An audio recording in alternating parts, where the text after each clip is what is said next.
Pitágoras fue un filósofo y matemático griego considerado el primer matemático puro.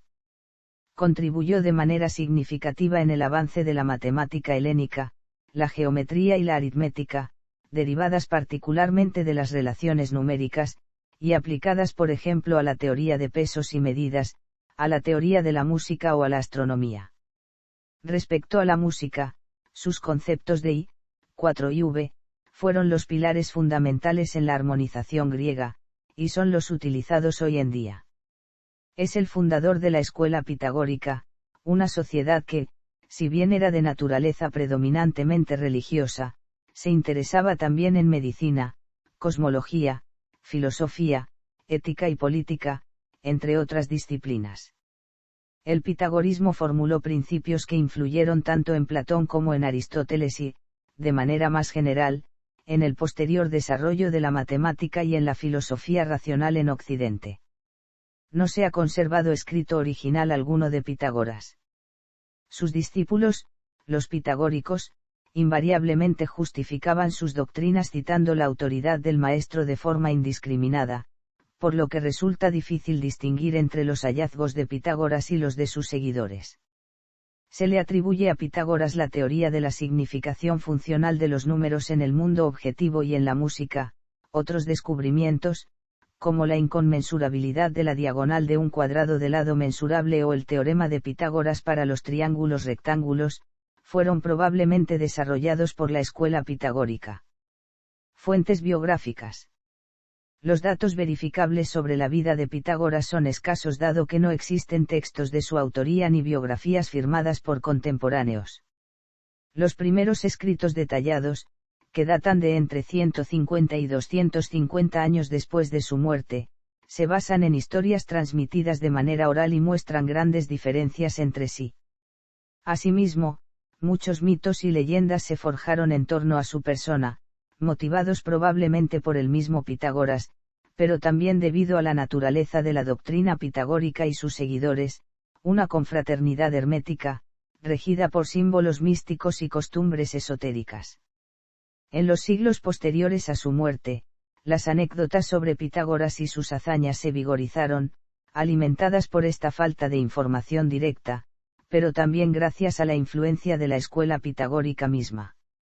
En el siglo I a.C., era común representarlo como un ser sobrenatural.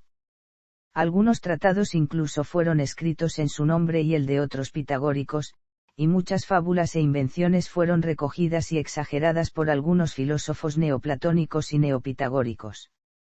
La más extensa, detallada e influyente obra sobre la vida de Pitágoras y su pensamiento data del siglo III d.C., es decir, unos 800 años después de su muerte. Diógenes Laercio y Porfirio escribieron dos vidas de Pitágoras, y Jámblico sobre la vida pitagórica. Estas biografías son, con algunas excepciones, las únicas fuentes disponibles. Pertenecen a una época en que la figura de Pitágoras era vista de modo distorsionado y se basan, a su vez, en fuentes extraviadas, algunas de las cuales son de marcada tendencia neopitagórica y deliberadamente orientadas a ensalzar a Pitágoras, presentándolo como el origen de toda la verdad filosófica, cuyas ideas habrían sido plagiadas por Platón, Aristóteles y todos los filósofos posteriores. Diógenes es más objetivo, mientras que Porfirio y Jámblico guardan poco rigor histórico. Jámblico cita como fuentes las obras de Nicómaco y de Apolonio de Tiana, incluye algunos datos biográficos pero se centra más en el estilo de vida de los pitagóricos. Aristóteles habría escrito un trabajo aparte, pero no se conserva, sus discípulos Dicearco de Mesina, Aristóxeno y Heráclides Póntico son, así de tardíos como resultan, las mejores fuentes en que se basan Porfirio y Jámblico. Las referencias encontradas en los diálogos de Platón, se hallan situadas dentro de una estructura literaria que no pretende demasiada veracidad histórica.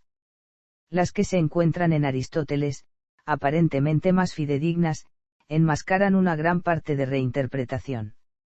Ambos coinciden, sin embargo, en destacar la enorme influencia que tuvo Pitágoras. Biografía. El padre de Pitágoras fue Mnesarco, un mercader de Tiro, y su madre Pitais, originaria de Samos, en Jonia. La mayoría de los historiadores concuerdan en que su vida pública surge hacia el 532 AC, en tiempos de Polícrates y de Tarquinio el Soberbio. Pitágoras vivió los primeros años de su vida en Samos y acompañó a su padre en muchos de sus viajes, era ciertamente instruido, aprendió a tocar la lira, a escribir poesía y a recitar a Homero. Es posible que su padre lo llevara a Tiro y que allí recibiera instrucción de caldeos y hombres instruidos de Siria. Entre sus profesores, se menciona a 3 filósofos, Ferécides de Sirous, a quien a menudo se describe como el maestro de Pitágoras, Tales y el pupilo de este, Anaximandro. Según Jámblico, en su vida de Pitágoras, a la edad de 18 o 20 años, Pitágoras visitó a Tales, en Mileto.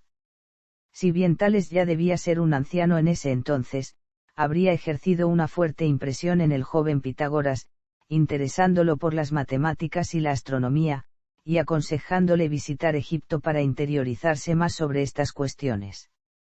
Anaximandro impartía las enseñanzas de Tales, lecturas a las cuales asistió Pitágoras, y muchas de sus ideas sobre geometría y cosmología influyeron en su propia visión.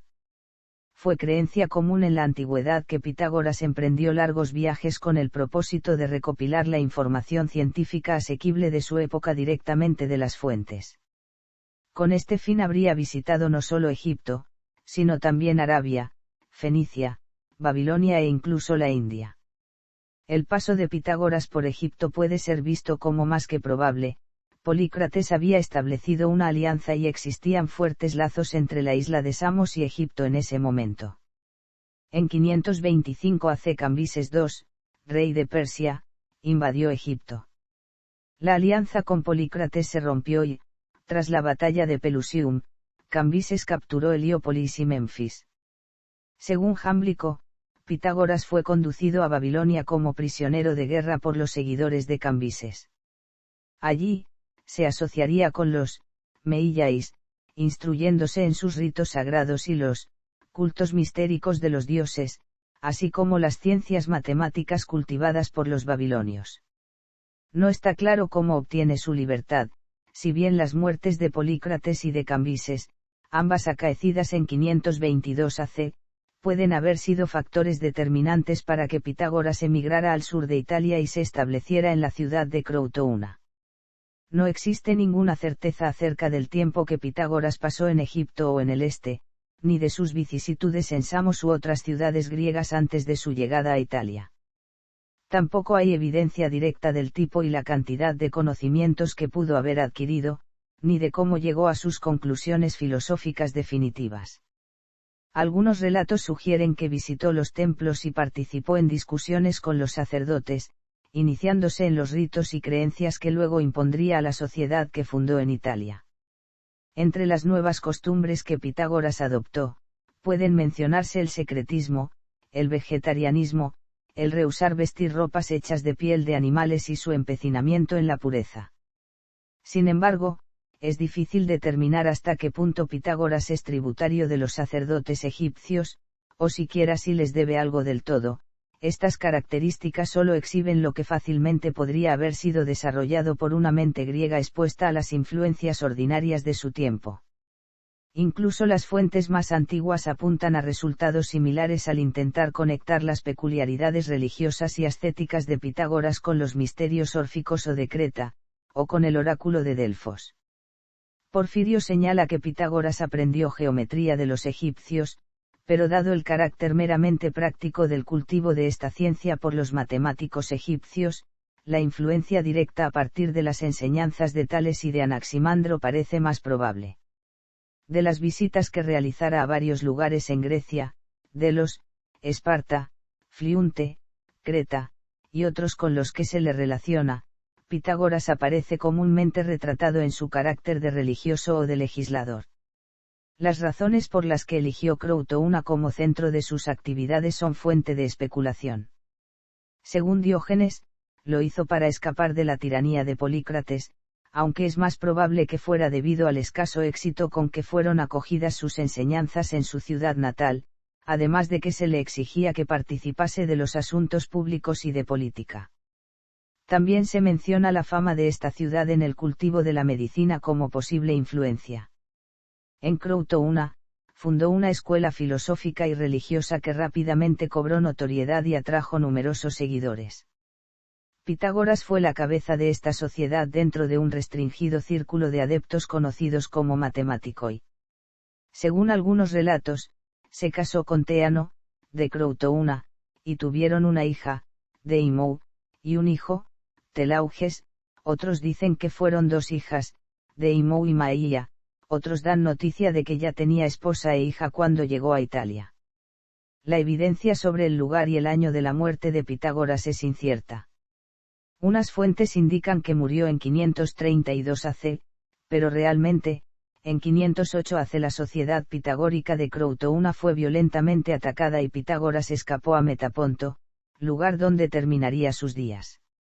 Jámblico refiere la siguiente versión de los hechos: Cilón, un ciudadano noble de Crotona, líder por nacimiento, rico y poderoso, pero también violento y tiránico, deseaba ansiosamente participar del modo de vida de los pitagóricos. Se acercó a Pitágoras, para entonces un hombre mayor, pero fue rechazado en virtud de los defectos de carácter antes mencionados. Cilón decidió tomar venganza y juró perseguir a los pitagóricos hasta el último hombre. Esta es la versión mayoritariamente aceptada por los historiadores, pero Jámblico la discute, arguyendo que el ataque de Cilón fue un asunto menor y que Pitágoras regresó a Crotona. Ciertamente la sociedad pitagórica prosperó por muchos años después de este acontecimiento y se propagó hacia otras ciudades italianas. Su tumba fue exhibida en Metaponto en tiempos de Cicerón. La Hermandad Pitagórica. Pitágoras fundó una escuela filosófica y religiosa en Crotona, al sur de Italia, que tuvo numerosos seguidores. Se llamaban a sí mismos matemáticos, vivían en el seno de esta sociedad de forma permanente, no tenían posesiones personales y eran vegetarianos. Hasta 300 seguidores llegaron a conformar este grupo selecto, que oía las enseñanzas de Pitágoras directamente y debía observar estrictas reglas de conducta. Sus máximas pueden sintetizarse como: que en su nivel más profundo, la realidad es de naturaleza matemática. Que la filosofía puede usarse para la purificación espiritual. Que el alma puede elevarse para unirse con lo divino. Que ciertos símbolos son de naturaleza mística. Que todos los miembros de la hermandad deben guardar absoluta lealtad y secretismo. En la hermandad pitagórica eran aceptados tanto hombres como mujeres. Aquellos que no pertenecían al núcleo duro del grupo eran llamados acusmáticos. Estos vivían en sus propias casas, se les permitía tener posesiones personales y no se les imponía el vegetarianismo, solo asistían como oyentes durante el día. Según Christie, las mujeres pertenecían a este grupo. No obstante, muchas pitagóricas fueron después reconocidas filósofas y matemáticas. La escuela practicaba el secretismo y la vida comunal de manera muy estricta, y sus miembros solían atribuir todos sus descubrimientos a su fundador. De darles crédito, el alcance y la cantidad de trabajo de Pitágoras tendría una extensión inverosímil. Aunado a esto, no se conserva ningún escrito de Pitágoras propiamente, por lo que la distinción entre sus trabajos y los de sus seguidores es de difícil demarcación. Las contribuciones de los pitagóricos y su enorme influencia fueron determinantes para el desarrollo de las matemáticas, la astronomía y la medicina, entre otras ciencias naturales, y es razonable dar crédito a Pitágoras por muchos de sus hallazgos. Con respecto a las prácticas y estructura interna de la hermandad, solo algunos trazos característicos pueden ser considerados fidedignos, como la práctica del ascetismo y la metempsicosis. Todas las narraciones sugieren que sus miembros guardaban absoluto hermetismo sobre lo que allí se hacía, y era una máxima conocida el que, no todo debe revelarse a todos. Las especulaciones filosóficas, religiosas y políticas más profundas eran posiblemente discutidas entre los miembros más selectos, mientras que los estudios científicos ordinarios, matemáticas, música, astronomía, etc., estaban abiertos a todos los discípulos. Tenían, al parecer, símbolos convencionales establecidos, que les permitían identificarse como miembros de la hermandad aún sin haberse visto anteriormente. Escuelas similares se abrieron en Sibari, Metaponto, Tarento y otras ciudades de la Magna Grecia. Se sabe que los pitagóricos se expandieron rápidamente después de 500 AC, que la sociedad tomó tintes políticos y que más tarde se dividió en facciones.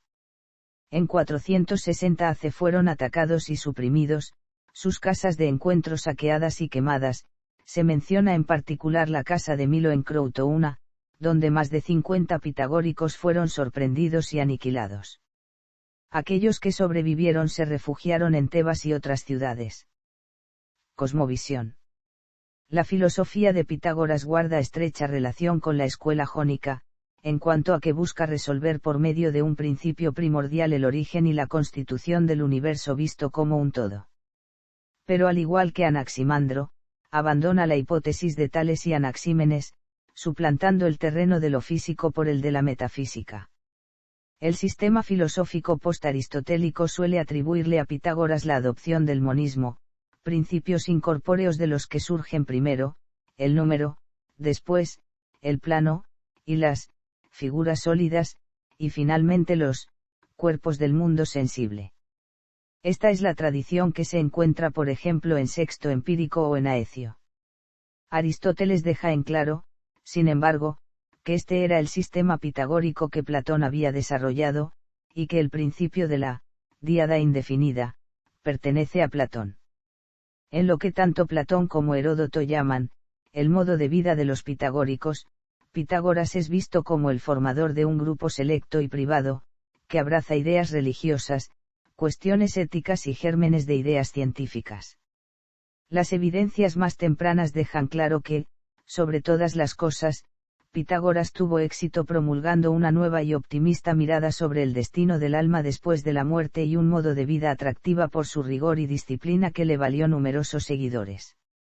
Dice Arco confirma enfáticamente la evidencia a favor de un pensamiento cercano a la metempsicosis o a la reencarnación, según el cual las almas humanas renacían en otros cuerpos después de la muerte, en primer lugar al señalar las dificultades de determinar con exactitud el pensamiento de Pitágoras, y después al aseverar que la más reconocida de sus doctrinas era que el alma es inmortal y que transmigra en otros animales. La observación de múltiples relaciones numéricas o analogías al número en los fenómenos del universo, eran la convicción de que en los números y en sus relaciones, armoniosas, los pitagóricos encontrarían los principios absolutamente certeros del conocimiento. Aristóteles enuncia la máxima fundamental de los pitagóricos de varias maneras, como por ejemplo, los números son cosas en sí. Pitágoras más que nadie parece haber honrado y avanzado en el estudio de los números, arrebatándoles su uso a los mercaderes y equiparando todas las cosas a los números.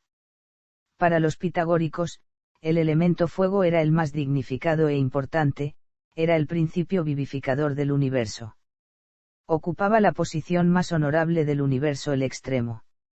Alrededor de este fuego central llevaban a cabo su danza circular los cuerpos celestes, la esfera de las estrellas fijas y el sol, la luna, la tierra y la antitierra, el complemento de la tierra. La idea pitagórica del cosmos fue desarrollada en una dirección más científica y matemática por sus sucesores en la tradición pitagórica, Filolao y Arquitas. Astronomía. Pitágoras enseñaba que la Tierra estaba situada en el centro del universo, y que la órbita de la Luna estaba inclinada hacia el ecuador de la Tierra. Fue de los primeros en revelar que el lucero del alba era el mismo planeta que el lucero de la tarde, Venus. Sin embargo, según Teofrasto, fue Parménides quien descubrió la esfericidad de la Tierra así como la identidad del lucero del alba. La autoría de Pitágoras parece provenir de un poema dedicado a él, así como de la tradición que sitúa a Parménides como alumno de Pitágoras. Filolao afirmaba que la Tierra se movía, pero no sobre su propio eje, sino alrededor del fuego central, concepto que no equivalía al Sol, sino que para él era una fuerza situada en el centro del mundo. El descubrimiento de la rotación de la Tierra alrededor de su eje se atribuye al pitagórico Hicetas de Siracusa, idea que también enseñaban Ecfanto de Siracusa y Heráclides Póntico. La teoría de un movimiento combinado de la Tierra alrededor de su propio eje y también alrededor del Sol, en cambio, no fue obra de los pitagóricos sino que fue afirmada por primera vez por Aristarco de Samos, astrónomo aristotélico. Aristóteles el primero criticar la noción pitagórica de las armonía de las esferas celestes. Los pitagóricos creían que el movimiento de los planetas debe producir un ruido, pero explican que no es perfectible a causa que ese ruido data para nuestros oídos desde el momento mismo de nuestro nacimiento. Él consideró esa idea como ingeniosa y muy poética, pero imposible. Música. Se le adjudica a Pitágoras el descubrimiento de las leyes de los intervalos musicales regulares, es decir, las relaciones aritméticas de la escala musical. Diógenes Laercio le atribuye la invención del monocordio, un instrumento musical de una sola cuerda. Ilustra la ley según la cual, la altura del sonido es inversamente proporcional a la longitud de la cuerda. Los principios de la música fueron sin duda tan importantes para el sistema pitagórico como los principios matemáticos mismos, o las nociones sobre números. La expresión de la naturaleza en términos matemáticos como las proporciones y las razones es una idea clave dentro de la filosofía desarrollada por los pitagóricos. Estos filósofos notaron que todos los modos de la armonía musical y las relaciones que la componen se resuelven con números proporcionales. La afinación pitagórica es una gama musical construida sobre intervalos de quintas perfectas de razón 3/2. Las frecuencias pitagóricas de la nota, do, son las siguientes: 1, 2, 4, 8, 16, 32, 64, 128, 256, 512, 1024, 2048.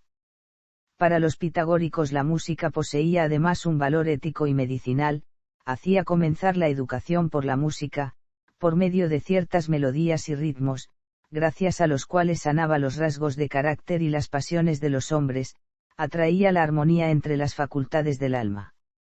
La idea del orden y de que las relaciones de armonía regulan incluso todo el universo, se encuentran presentes en todo el sistema pitagórico. La armonía del cuerpo y la armonía del cosmos eran vistas por igual, dentro de un sistema unificador. Platón dirá que música y astronomía son ciencias hermanas. Pitágoras habría establecido que las distancias entre las órbitas del Sol, de la Luna y de las estrellas fijas corresponden a las proporciones octava, quinta y cuarta, de la voz de los 7 planetas de la esfera de las fijas, y de la esfera encima nuestro que llamamos antitierra, hacia las 9 musas. Los intervalos entre los cuerpos celestes se disponían de acuerdo con las leyes y relaciones de la armonía musical. Los cuerpos celestes en su movimiento no podían no ocasionar un cierto sonido o incluso notas, dependiendo de sus distancias y velocidades, determinadas por las leyes de los intervalos armónicos. Las notas en conjunto formaban una escala musical regular o armoniosa. Esta música no la podemos oír, ya sea porque siempre hemos estado acostumbrados a ella y no la podemos distinguir, o porque el sonido es tan potente que escapa a nuestras capacidades auditivas. Pitágoras tendía su oído y fijaba su intelecto sobre los acordes celestes del universo. Él solo, por lo que parece, escuchaba y comprendía la armonía y el unísono universales de las esferas y de los astros. Matemáticas. La ciencia matemática, practicada por Pitágoras y los matematicoi, difiere del tratamiento de esta ciencia que se lleva a cabo en universidades o instituciones modernas. Los pitagóricos no estaban interesados en formular o resolver problemas matemáticos, ni existían para ellos problemas abiertos, en el sentido tradicional del término. El interés de Pitágoras era el de los principios de la matemática, el concepto de número, el concepto de triángulo, y la idea abstracta de prueba. Como señala Brambow, es difícil para nosotros hoy en día, acostumbrados como estamos a la abstracción pura de las matemáticas y el acto mental de la generalización, el apreciar la originalidad de la contribución pitagórica. Pitágoras reconocía en los números propiedades tales como personalidad, masculinos y femeninos, perfectos o imperfectos, bellos y feos. El número 10 era especialmente valorado, por ser la suma de los primeros 4 enteros, los cuales se pueden disponer en forma de triángulo perfecto, la tetractis. Para los pitagóricos, las cosas son números, y observaban esta relación en el cosmos, la astronomía o la música. Entre los descubrimientos matemáticos que se atribuyen a la escuela de Pitágoras se encuentran el teorema de Pitágoras. En un triángulo rectángulo, la suma de los cuadrados de los catetos es igual al cuadrado de la hipotenusa. Si bien este resultado y las ternas pitagóricas eran conceptos ya conocidos y utilizados por los matemáticos babilonios y de la India desde mucho tiempo, fueron los pitagóricos los primeros que enunciaron una demostración formal del teorema. Esta demostración es la que se encuentra en los elementos de Euclides. También demostraron el inverso del teorema: si los lados de un triángulo satisfacen la ecuación, entonces el triángulo es rectángulo. Debe hacerse hincapié además, en que, el cuadrado de un número, no era interpretado como, un número multiplicado por sí mismo, como se concibe actualmente, sino en términos de los lados de un cuadrado geométrico. Influencia. None. Eponimia. None.